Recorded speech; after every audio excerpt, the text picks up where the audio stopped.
want to tell you a little bit about an opportunity that we had to recently work with a US-based telco to better understand what was driving results.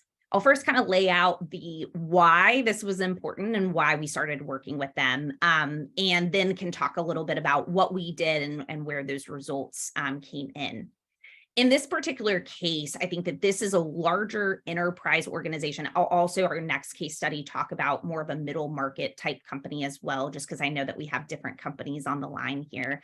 But within this particular context, they had a well-intended employee engagement survey that they were running across the organization focused on inclusion.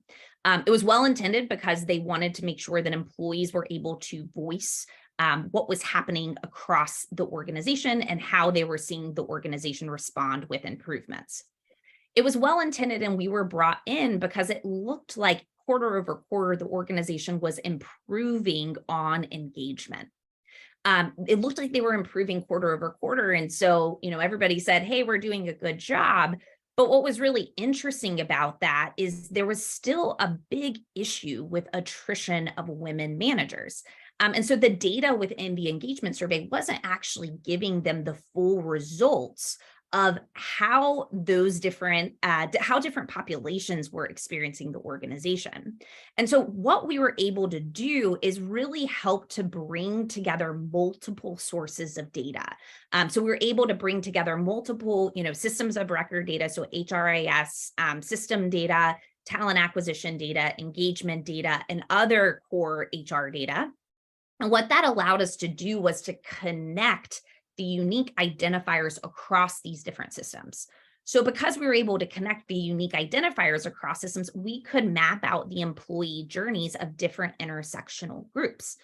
And what that allowed us to see is that the engagement survey looked like there was an improvement, but it was an improvement with one particular representative group that was hired in at a quick pace at a certain level. And so what that meant is that they were actually missing out on risk areas and populations that weren't having the same experience as others.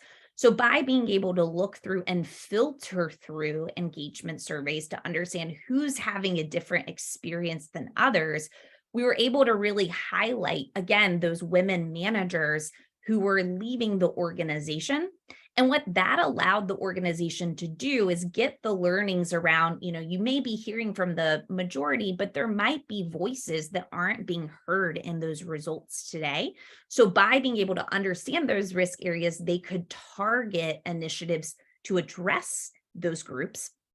And by targeting initiatives, they could begin to measure which of those initiatives were actually driving results because they were able to measure against the overall grouping. So I think a key thing here is, making sure that data is important, but thinking about if there's a way that you're capturing that data so that you're getting the whole picture, that way you're actually able to understand where there are opportunities for improvement. And really understanding, if you're getting good engagement scores, but people don't feel comfortable giving you the whole story and you see attrition is ticking up at the same time, that gives you something to really go off of and begin to address. So that's what I wanted to share here on the case study. But Bryn, I know you have a lot of thoughts about this as well, so I'll turn it over to you. Yeah, thanks, Noelle. I think it was really interesting because when we first spoke about this case study, what was interesting was just how it mirrored a very similar challenge that I'd heard in another client that I'd met with just recently in the financial services sector as well, which was interesting because it just goes to show that regardless of sector, some of these problems are pretty uniform in terms of what organizations are facing when it comes to insights from DE&I data. And so what we thought to do off the back of the case study that Noelle's just presented is also to provide you a little bit more insight into, again, the power of this partnership, because Noelle is able to generate the data, generate the insights in terms of what's been articulated here with regards to the US telco. But coming into that from a how point of view, we could certainly address some of those challenges quite directly with a number of pragmatic initiatives when it comes to improving the retention of women and curbing that attrition within the organizational context. And what you can see on the slide, I won't be talking through all of them because there are a number of points there, but I think it illustrates just the breadth of what the art of the possible is in actively addressing some of the insights of the data in relation to that case study. It's not unusual to think as an organization that we're doing all of the right things, but then being surprised when the attrition is actually high in regards one or two dimensions of diversity, as opposed to thinking that we'll be able to retain everybody. And I think, again, that's the value of the data.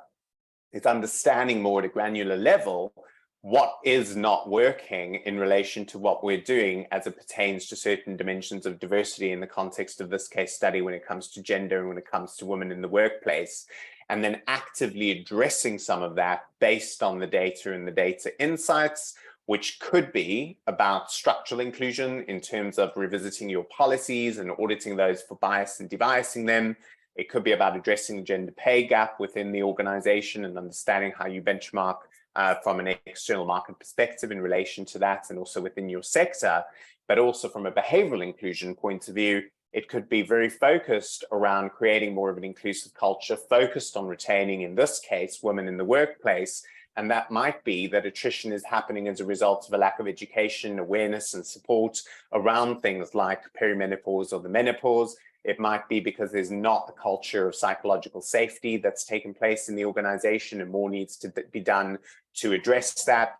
It might be because you have a number of women who are also mothers in the workplace, equally men who will be fathers in the workplace, equally different kinds of families out there and single parents.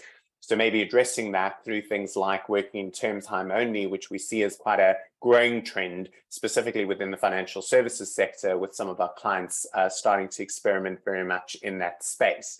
So I think the purpose of this slide is it really just starts to show there is a lot that we can do to build on the insights of the data and start to put some of those pragmatic initiatives in place, even in as far as developments and support programs are concerned when it comes to empowering women in organizations. And I think the important thing here to say is this is not about fixing anyone. This is about providing additional support. It's providing a sense of empowerment and a platform to be able to also access a broader network and broader opportunities within the workplace. And creating that network and support is really important to do that.